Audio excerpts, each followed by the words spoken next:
Crime and Punishment. Part 1. Chapter 1. On an exceptionally hot evening, early in July, a young man came out of the tiny room which he rented from tenants in S Place and walked slowly, as though in hesitation, towards K Bridge. He had successfully avoided meeting his landlady on the stairs.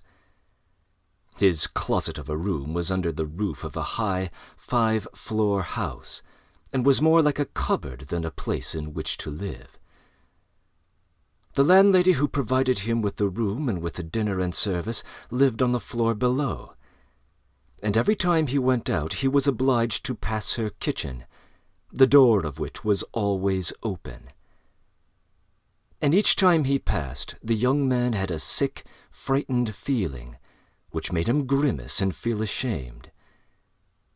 He was hopelessly in debt to his landlady, and was afraid of meeting her. This was not because he was cowardly and browbeaten, quite the contrary. But for some time past he had been in an overstrained, irritable condition, verging on hypochondria. He had become so completely absorbed in himself and isolated from everyone else that he dreaded meeting not only his landlady, but anyone at all. He was crushed by poverty, but even the anxieties of his position had recently ceased to weigh upon him. He had given up attending to matters of practical importance. He had lost all desire to do so. In fact, nothing that any landlady could do held any terror for him. But to be stopped on the stairs, to be forced to listen to her trivial, irrelevant gossip, to pestering demands for payment, threats and complaints, all the while racking his brains for excuses, avoiding the issue, lying. No. He would rather creep down the stairs like a cat and slip out unseen. However, when he emerged onto the street that evening, he became acutely aware of his fears. "I want to attempt a thing like that, and am frightened by these trifles," he thought with an odd smile. Yes, everything is in someone's hands, and they let it all slip out of cowardice. That's an axiom. It would be interesting to know what it is people are most afraid of. Taking a new step, uttering a new word is what they fear most. But I am talking too much. It's because I babble that I do nothing. Or perhaps it is that I babble because I do nothing. I've learnt to babble this last month, lying for days on end in my corner thinking just nonsense. Why am I going there now? Am I capable of that? Is that seriously possible? I'm not serious about it at all. It's just a fantasy to amuse myself, a plaything. Yes, maybe it is a plaything. The heat in the street was terrible, and the airlessness, the bustle, the plaster, the scaffolding, the bricks and the dust all around him, and that special Petersburg stench, so familiar to everyone who was unable to get out of town during the summer, all worked painfully upon the young man's already overwrought nerves. The unbearable stench from the taverns, which are particularly numerous in that part of the town, and the drunken men whom he met continually, although it was a weekday, completed the revolting misery of the picture. An expression of the deepest disgust gleamed for a moment in the young man's refined face. He was, by the way, exceptionally handsome, above average in height, slim, well-built, with beautiful dark eyes and dark brown hair. Soon, though, he sank into deep thought, or, more accurately speaking, into a complete blankness of mind. He walked along, not observing what was around him, and not caring to observe it. From time to time, because he used to talk to himself, he would mutter something, a habit to which he had just confessed. At these moments he would become conscious that his ideas were sometimes in a tangle, and that he was very weak. For 2 days he had had almost nothing to eat. He was so badly dressed that even a man accustomed to shabbiness would have been ashamed to be seen in the street in such rags. In that part of town, however, scarcely any shortcoming in dress would have created surprise. Due to the proximity of the Haymarket, the number of establishments of a certain kind, and the overwhelming numbers of craftsmen and workers crowded in these streets and alleys in the center of Petersburg, so many different types of people were to be seen in the streets that no figure, however strange, would have caused surprise. But there was such accumulated spite and contempt in the young man's heart that in spite of all the cares of youth, he minded his rags least of all. It was a different matter when he met with acquaintances or with former fellow-students, whom indeed he disliked meeting at any time. And yet when a drunken man who, for some unknown reason, was being taken somewhere in a huge cart dragged by a heavy cart horse, suddenly shouted at him as he drove past, "Hey there, German hatter!" bellowing at the top of his voice and pointing at him, the young man stopped suddenly and clutched trembling at his hat. It was a tall round one from Zimmermann's, but completely worn out, rusty with age, all torn and bespattered, brimless and bent on one side in a most hideous fashion. Not shame, however, but another feeling akin to terror had overtaken him. "I knew it," he muttered in confusion. "I thought so. That's the worst of all. A stupid thing like this, the most trivial detail, might spoil the whole plan. Yes, my hat is too noticeable. It looks absurd, and that makes it noticeable. With my rags I ought to wear a cap, any old pancake, but not this grotesque thing. Nobody wears hats like this. It would be noticed a mile off. It would be remembered. What matters is that people would remember it, and that would give them a clue. For this business I should be as unnoticeable as possible. Trifles are what matter. It's just such trifles that always ruin everything." He did not have far to go. He knew indeed how many steps it was from the gate of his house. Exactly 730. He had counted them once when he had been lost in dreams. At the time he had put no faith in those dreams, and was only tantalizing himself with their hideous insolence. Now, a month later, he had begun to look upon them differently, and in spite of the monologues in which he had jeered at his own impotence and indecision, he had even, involuntarily as it were, come to regard this hideous dream as an exploit to be attempted, although he still did not quite believe in this himself. He was now definitely going for a rehearsal of this undertaking of his, and at every step he grew more and more excited. With a sinking heart and a nervous tremor, he went up to a huge house which on one side looked onto the canal, and on the other into the street.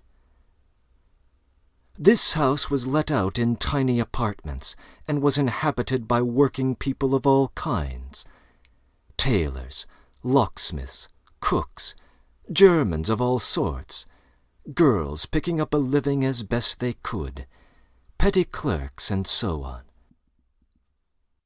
There was a continual coming and going through the 2 gates and in the 2 courtyards of the house. 3 or 4 doorkeepers were employed in the building. The young man was very glad not to meet any of them, and at once slipped unnoticed through the door on the right and up the staircase. It was a back staircase, dark and narrow, but he was familiar with it already, and knew his way, and he liked all these surroundings. In such darkness even the most inquisitive eyes were not to be feared. "If I am so scared now, what would it be if it somehow came to pass that I were really going to do it?" he could not help asking himself as he reached the 4th floor. There his progress was barred by some porters who were moving furniture out of an apartment. He knew that the apartment had been occupied by a German clerk in the civil service and his family. This German was moving out then, and so the 4th floor on the staircase would be vacant, except for the old woman. "That's a good thing, anyway," he thought to himself, as he rang the bell of the old woman's flat. The bell gave a faint tinkle as though it were made of tin and not of copper. The little apartments in such houses always have bells that ring like that. He had forgotten the note of that bell, and now its peculiar tinkle seemed to remind him of something, and to bring it clearly before him. He gave a start. His nerves were terribly overstrained by now. In a little while the door was opened a tiny crack. The old woman eyed her visitor with evident distrust through the crack, and nothing could be seen but her little eyes, glittering in the darkness. But seeing a number of people on the landing, she grew bolder, and opened the door wide. The young man stepped into the dark entryway, which was partitioned off from the tiny kitchen. The old woman stood facing him in silence and looking inquiringly at him. She was a diminutive, withered old woman of 60, with sharp, mean eyes and a sharp little nose. Her colourless, somewhat grizzled hair was thickly smeared with oil, and she wore no kerchief over it. Round her thin, long neck, which looked like a hen's leg, was knotted some sort of flannel rag, and, in spite of the heat, there hung flapping on her shoulders a tattered fur cape, yellow with age. The old woman coughed and groaned at every instant. The young man must have looked at her with a rather peculiar expression, for a gleam of mistrust came into her eyes again. "Raskolnikov, a student. I came here a month ago," the young man made haste to mutter, with a half-bow, remembering that he ought to be more polite. "I remember, sir, I remember quite well your coming here," the old woman said distinctly, still keeping her inquiring eyes on his face.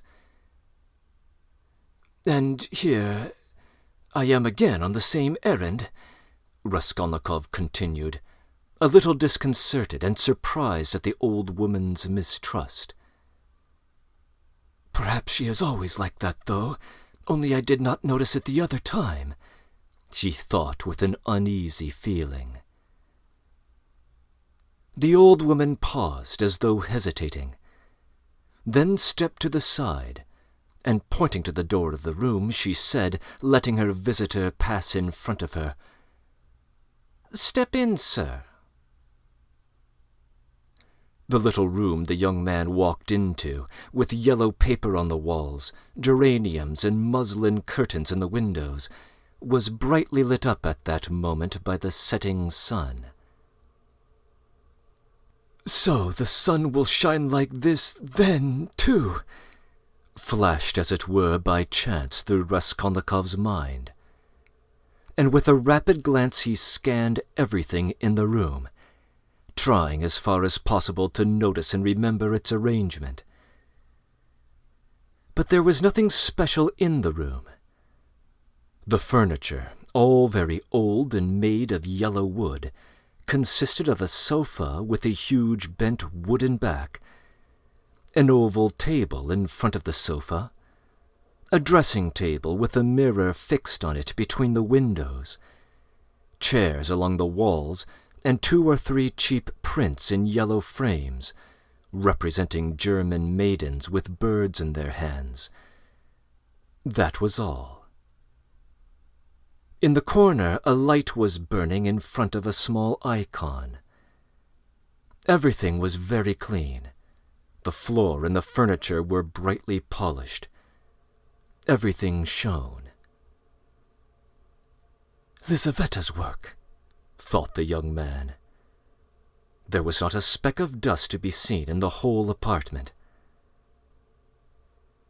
"It's in the houses of spiteful old widows that one finds such cleanliness," Raskolnikov thought again, and he stole a curious glance at the cotton curtain over the door leading into another tiny room, in which stood the old woman's bed and chest of drawers, and to which he had never looked before. These 2 rooms made up the whole apartment. "What do you want?" the old woman said severely, coming into the room and, as before, standing in front of him so as to look him straight in the face. "I've brought something to pawn here." And he drew out of his pocket an old-fashioned flat silver watch, on the back of which was engraved a globe. The chain was of steel. "But the time is up for your last pledge. The month was up the day before yesterday." "I will bring you the interest for another month. Wait a little." "That's for me to do as I please, sir, to wait or to sell your pledge at once." "How much will you give me for the watch, Alyona Ivanovna?" "You come with such trifles, sir. It's scarcely worth anything. I gave you 2 rubles last time for your ring, and one could buy it quite new at a jeweller's for 1.5 rubles. "Give me 4 rubles for it. I will redeem it. It was my father's. I will be getting some money soon." 1.5 rubles, and interest in advance if you like." 1.5 rubles, cried the young man. "As you wish." And the old woman handed him back the watch. The young man took it, and was so angry that he was on the point of going away, but checked himself at once, remembering that there was nowhere else he could go, and that he had had another reason for coming. "Hand it over," he said roughly. The old woman fumbled in her pocket for her keys, and disappeared behind the curtain into the other room. The young man, left standing alone in the middle of the room, listened inquisitively, thinking. He could hear her unlocking the chest of drawers. "It must be the top drawer," he reflected. "So she carries the keys in a pocket on the right, all in one bunch on a steel ring. And there's one key there, 3 times as big as all the others, with deep notches. That can't be the key for the chest of drawers. Then there must be some other chest or strong box. That's worth knowing. Strong boxes always have keys like that. But how degrading it all is." The old woman came back. "Here, sir. As we say, 10 kopecks the rouble a month, so I must take 15 kopecks from a rouble and a half for the month in advance. But for the 2 roubles I lent you before, you owe me now 20 kopecks on the same reckoning in advance. That makes 35 kopecks altogether. So I must give you a rouble and 15 kopecks for the watch. Here it is." "What? Only a rouble and 15 kopecks now?" "Exactly." The young man did not dispute it and took the money. He looked at the old woman and was in no hurry to get away, as though there was still something he wanted to say or to do, but he did not himself quite know what. "I may be bringing you something else in a day or two, Alyona Ivanovna.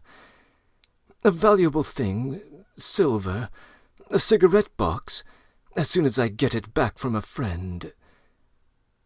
He broke off in confusion. "Well, we will talk about it then, sir." "Goodbye. Are you always at home alone? Your sister is not here with you?" he asked her as casually as possible as he went out into the passage. "What business is she of yours, sir?" "Oh, nothing particular. I simply asked. You are too quick. Good day, Alyona Ivanovna." Raskolnikov went out in complete confusion. This confusion became more and more intense. As he went down the stairs, he even stopped short 2 or 3 times, as though suddenly struck by some new thought. When he was in the street, he cried out, "Oh, God, how loathsome it all is! And can I possibly... No, it's nonsense, it's absurd," he added resolutely. "And how could such an atrocious thought come into my head? What filthy things my heart is capable of! Yes, filthy above all, disgusting, loathsome. And for a whole month I've been..." But no words, no exclamations could express his agitation. The feeling of intense repulsion, which had begun to oppress and torture his heart while he was on his way to the old woman, had by now reached such a pitch, and had taken such a definite form, that he did not know what to do with himself to escape from his wretchedness. He walked along the pavement like a drunken man, oblivious of the passers-by, and jostling against them, and only came to his senses when he was in the next street. Looking round, he noticed that he was standing close to a tavern, which was entered by steps leading from the pavement to the basement. At that instant, 2 drunken men came out of the door, and, abusing and supporting one another, they mounted the steps. Without stopping to think, Raskolnikov went down the steps at once. Until that moment he had never been into a tavern, but now he felt dizzy and was tormented by a burning thirst. He longed for a drink of cold beer, and attributed his sudden weakness to hunger. He sat down at a sticky little table in a dark and dirty corner, ordered some beer, and eagerly drank off the first glassful. At once he felt relief, and his thoughts became clear. "That's all nonsense," he said hopefully. "And there is nothing in it all to worry about. It's simply physical weakness. Just a glass of beer, a piece of dry bread, and in one moment the brain is stronger, the mind is clearer, and the will is firm. Pah, how utterly petty it all is! But though he spat this out so scornfully, he was by now looking cheerful, as though he were suddenly set free from a terrible burden. And he gazed round in a friendly way at the people in the room. But even at that moment he had a dim foreboding that this happier frame of mind was also not normal. There were few people at the time in the tavern. Besides the 2 drunken men he had met on the steps, a group consisting of about 5 men, with a girl and a concertina, had gone out at the same time. Their departure left the room quiet and rather empty. The persons remaining were a man who appeared to be an artisan, drunk but not extremely so, sitting with a beer, and his companion, the huge, stout man with a grey beard, in a short, full-skirted coat. He was very drunk and had dozed off on the bench.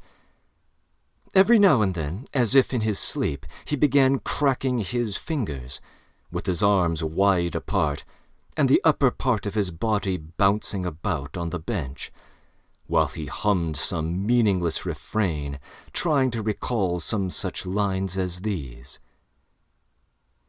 His wife a year he stroked and loved, his wife a year he stroked and loved. Or, suddenly waking up again, walking along the crowded row, he met the one he used to know.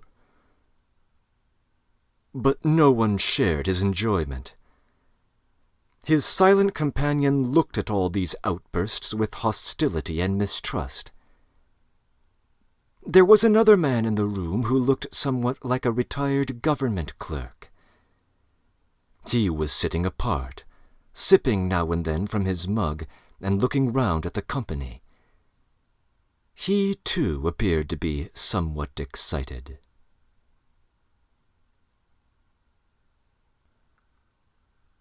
Breaking in. The neighborhood Raskolnikov has been navigating is very close to the Haymarket, which was widely known as a rough part of Petersburg, south of the river. The city itself straddles the Neva, but it has also a number of canals, which Raskolnikov has been crossing. Raskolnikov's hat comes from Zimmerman's, which was a fashionable store for men's clothing, and so it would have been out of place in that part of town. Hence his anxiety over its conspicuousness. It is worth noting the details of Raskolnikov's visit to the pawnbroker's. The money, he believes, is put in the top drawer. His belief in the existence of a strong-box somewhere, and also the German family moving out of the apartment next door on the 4th floor. The financial details also reveal a lot about our pawnbroker. She takes 10% interest on each pledge per month in advance, or else she might choose to sell the item herself. She offers less than the item is worth, cares nothing for its sentimental value to the owner, and apparently has little competition in the neighborhood. She thus profits off of the abundance of desperation in that district. End of comments.